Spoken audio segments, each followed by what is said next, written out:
Assalamualaikum warahmatullahi wabarakatuh. Perkenalkan, saya Iis Erwin Herwina, peserta Inner Game Life Coach Academy dari Bogor. Bagaimana kabar sahabat semuanya? Mudah-mudahan semua sedang dalam keadaan sehat, lahir maupun batin. Alhamdulillah, puji serta syukur, marilah kita panjatkan kehadirat Allah Subhanahu wa Ta'ala. Salawat serta salam senantiasa tercurahkan kepada suri teladan kita, Nabi Muhammad Sallallahu Alaihi Wasallam. Atas izinnya, atas perkenannya Allah memberikan keberanian pada saya untuk kali ini mencoba menyampaikan hasil belajar di Inner Game Life Coach Academy. Ini bukan hal yang mudah ya sahabat. Ketika saya berusaha melerai rasa tidak percaya diri untuk menyampaikan ini ya, namun ada hal yang menguatkan ya.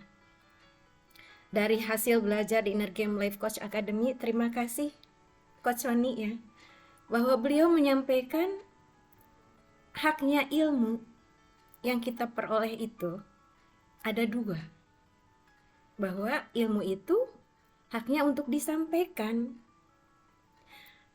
dan ilmu itu haknya untuk diamalkan. Ya mungkin yang membuat saya tidak percaya diri ya, karena keadaan di mana saya merasa belum sepenuhnya mengamalkan gitu ya.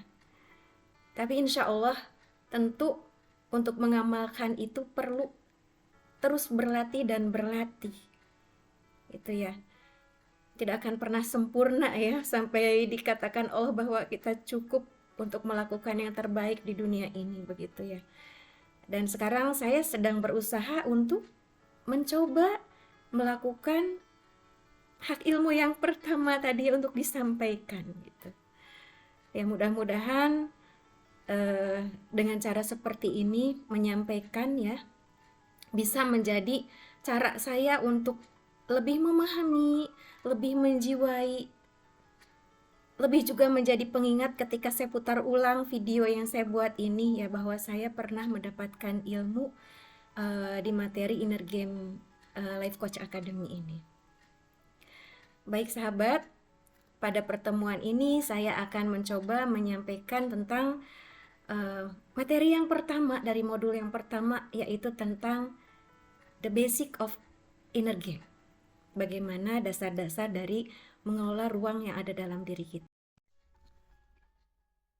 Mengapa menata ruang batin ini penting? Iya, ketika kita menginginkan sebuah hasil yang kita harapkan ya, ada sesuatu yang berbeda gitu, yang berubah lebih baik, mungkinkah kita terus melakukan hal-hal yang sama ya untuk mengubah hasil kita? Mungkinkah kita bisa memperoleh hasil yang berbeda, yang lebih baik, tapi tindakan yang kita lakukan masih itu terus gitu ya, tidak ada perubahan gitu? Tentu saja tidak ya. Tentu saja tidak mungkin hasil itu akan berubah ketika kita masih tetap melakukan tindakan-tindakan yang sama gitu. Sebagai contoh yang saya alami sendiri, ketika saya ingin perbaiki komunikasi dengan putri saya ya, misalkan sepulang sekolah nampak putri saya pulang dengan muka yang ditekuk gitu, perasaan kita langsung melihatnya bahwa kenapa gitu ya, itu membuat perasaan kita juga misalnya nggak nyaman.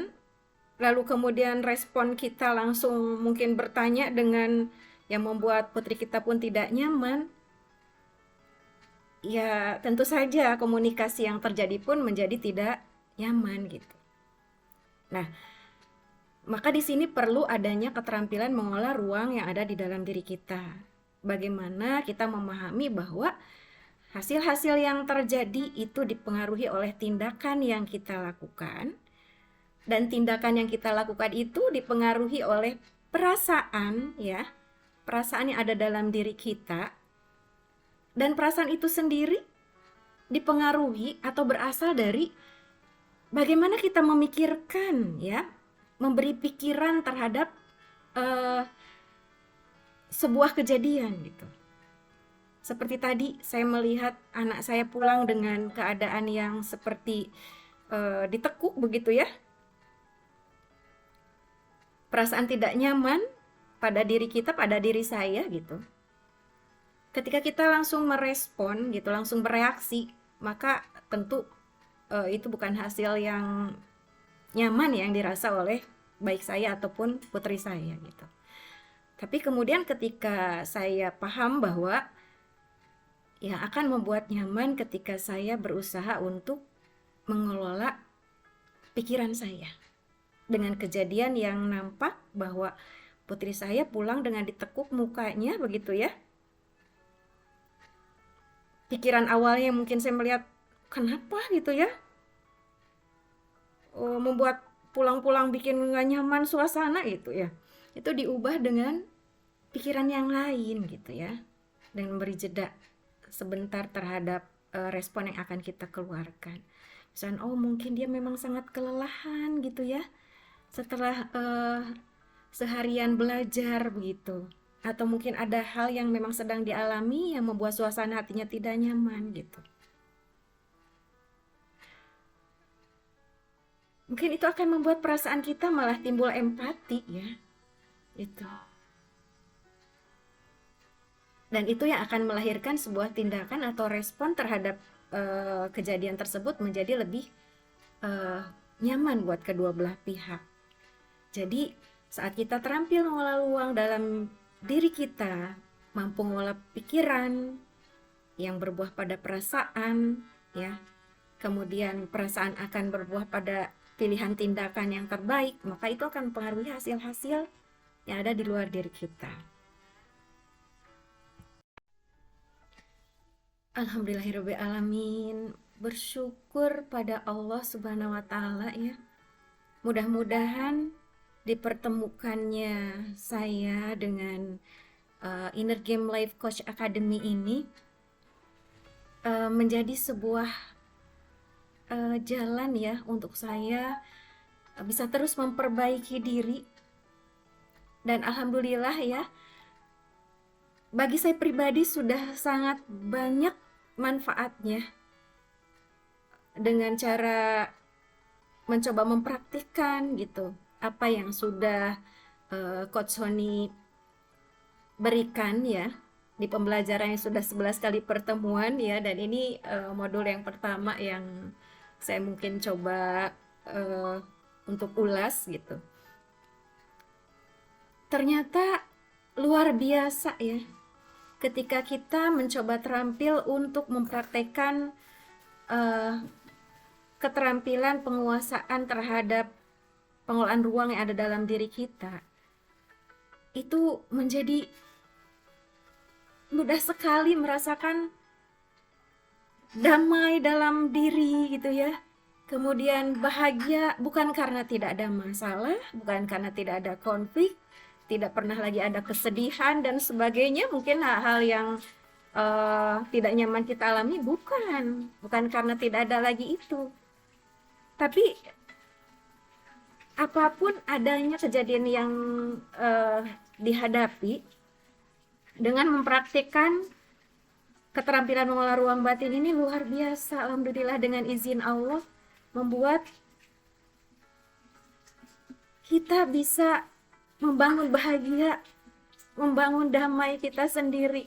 Jadi hanya kita yang mengizinkan kita untuk terluka, hanya kita yang mengizinkan kita untuk tidak bahagia gitu ya, dengan izin Allah. Jadi bukan karena orang lain kita tidak bahagia, bukan karena orang lain di luar diri kita atau apapun yang ada di luar diri kita yang membuat kita punya rasa tidak nyaman.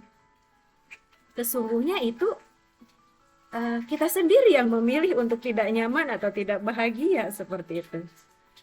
Ya, bagaimana bisa demikian? Mari sama-sama kita akan coba eh, simak ya, walaupun mungkin tidak detail sekali ya karena mungkin saya juga dibatasi waktu gitu ya. Kita akan bahas mengenai 7 kaidah yang ada dalam pondasi inner game. Baik, kaidah yang pertama. Yang pertama adalah ketika terjadi sebuah peristiwa, Allah itu sudah memberikan kita kemampuan untuk memilih pikiran kita, memilih perasaan kita, dan memilih tindakan. Seperti itu. Ya, yang biasanya kita katakan itu adalah bagian dari ikhtiar gitu ya. Jadi tidak ada alasan untuk kita bilang bahwa menyalahkan orang lain atau sesuatu di luar diri kita atau flying victim begitu ya. Karena sesungguhnya Allah sudah memberikan kita kemampuan untuk memilih pikiran terbaik terhadap memandang sebuah peristiwa. Sehingga dengan pikiran yang terbaik akan melahirkan perasaan yang membangun kebaikan juga, yang melahirkan tindakan yang kita pilih, respon yang kita ambil juga itu respon yang terbaik gitu. Sehingga insya Allah dengan izin Allah itu juga akan melahirkan hasil-hasil yang terbaik gitu ya. Kemudian yang kedua, kaidah kedua, bahwasannya kejadian atau situasi atau peristiwa itu bukan berbeda ya dengan pikiran ya. Bahwasannya adalah bukan kejadian yang mempengaruhi perasaan kita sebenarnya ya, tetapi yang mempengaruhi perasaan kita adalah cara pandang kita atau pikiran kita terhadap peristiwa yang terjadi. Itu. Kita bisa memandang peristiwa yang terjadi itu dengan pikiran yang membawa pada perasaan tidak nyaman, atau pikiran membawa pada perasaan kita yang nyaman. Itu pilihan. Ya, disinilah menurut saya perlunya kita terus untuk menggali ilmu gitu ya, dan meminta terus berdoa sama Allah untuk dibimbing untuk bisa menghadirkan pikiran-pikiran yang baik seperti itu, sehingga bisa melahirkan perasaan yang terbaik, melahirkan tindakan yang terbaik yang berefek pada hasil yang terbaik gitu ya. Kemudian kaidah yang ketiga adalah bahwa kita tidak bisa mempengaruhi peristiwa ya, artinya memilih harus peristiwa ini nih atau kejadian ini yang muncul pada diri kita gitu, hasilnya itu harus seperti ini, peristiwanya ini harus seperti ini. Tidak bisa, itu bukan di luar kendali kita ya. Itu yang butuh kita sadari, bahwa peristiwa kejadian itu di luar dari kendali kita ya, di luar dari lingkaran pengaruh kita. Yang bisa kita pengaruhi adalah respon ya, respon apa yang kita pilih terhadap peristiwa atau hasil yang hadir pada diri kita. Seperti itu. Baik, kita lanjutkan untuk kaidah yang keempat. Kaidah keempat ini bahwasannya untuk mengubah hasil, kita perlu untuk mengubah perilaku. Nah, untuk mengubah perilaku, kita perlu mengubah perasaan kita. Ya, dan untuk mengubah perasaan, kita perlu mengubah pikiran kita. Seperti itu. Ya. Sehingga dengan kita mampu untuk tadi ya, memilih pikiran yang terbaik, melahirkan perasaan yang terbaik, melahirkan tindakan terbaik, akhirnya ya respon kita pun respon tindakan atau ucapan kita pun itu udah dipilih yang terbaik. Mudah-mudahan itu yang akan membuat hasil-hasil pun menjadi hasil yang terbaik, yang tidak kita sesali di kemudian hari gitu, seperti itu ya. Kemudian di sini yang kaidah kelima, bahwa untuk kita bisa mengolah inner game kita tadi ya, pikiran, perasaan, dan tindakan kita dengan baik, kita perlu sadar dulu ya, menyadari dulu apa perasaan yang terjadi, pikiran yang terjadi ya, apa itu hal yang tidak nyaman buat kita, itu tidak untuk ditolak ya, tidak untuk dibuang gitu seperti itu. Tapi kita rasakan, kita sedang merasakan pikiran atau perasaan seperti apa gitu. Ya, dan ambil jeda supaya tidak langsung bereaksi. Ya, kita terima, kita sadari gitu ya. Jadi apa namanya? Sabar menerima ya, sabar yaitu menerima kejadian, perasaan, pikiran yang terjadi dengan diri kita itu apa, seperti bagaimana. Kemudian kita ridho bahwa memang muncul ya perasaan dan pikiran seperti yang kita rasakan tidak nyaman itu. Dan yakin bahwa Allah sedang akan membelajarkan hal yang hikmah yang baik gitu pada kita gitu, dengan dihadirkannya kejadian yang membuat perasaan dan pikiran kita itu seperti yang kita rasakan. Lalu mohon untuk apa namanya? Ya ini masuk ke kaidah ke-6 ya, bahwa meskipun hasil itu dipengaruhi oleh perilaku, namun kita tidak bisa sepenuhnya mengendalikan hasil-hasil ya yang kita ciptakan gitu kan, karena itu semua atas izin Allah gitu ya, atas izin Sang Maha Pemilik diri yang atas kodok kodarnya seperti itu kan. Jadi tetap kita butuh untuk yang namanya menyandarkan segala ikhtiar kita, sertai dengan berserah, sertai dengan tawakal ya itu. Kemudian seperti kaidah ke-7 bahwa kita di sini tidak mengandalkan diri sendiri dalam mengolah pikiran, perasaan ya dan perilaku kita seperti itu. Supaya apa? Supaya kita tidak lahir kesombongan saat kita mendapatkan hasil seperti yang kita harapkan gitu ya. Merasa bahwa itu hasil diri kita sendiri, usaha kita sendiri gitu ya. Padahal itu ada Sang Pemilik kejadian ya, Sang Pemilik segalanya yang menjadikan semuanya terjadi pada kita untuk membelajarkan kita gitu. Tidak sombong gitu seperti Fir'aun seperti itu kan ya. Ketika kita menyadarkan bahwa semua adalah atas izin Allah seperti itu. Dan juga ketika kita pun melihat hasil itu tidak seperti yang kita harapkan, kita pun tetap mendapatkan hikmah, syukur bahwa yang penting kita sudah berusaha melakukan yang terbaik. Sepertinya Allah masih sedang terus akan membelajarkan banyak hal lagi pada kita dengan kejadian yang mungkin belum sesuai dengan harapan kita. Tuh, makanya di situ benar adanya bahwa seorang muslim itu apapun yang terjadi semuanya baik ya. Mendapatkan hasil yang seperti harapan kita itu baik. Semuanya patut kita syukuri dari Allah.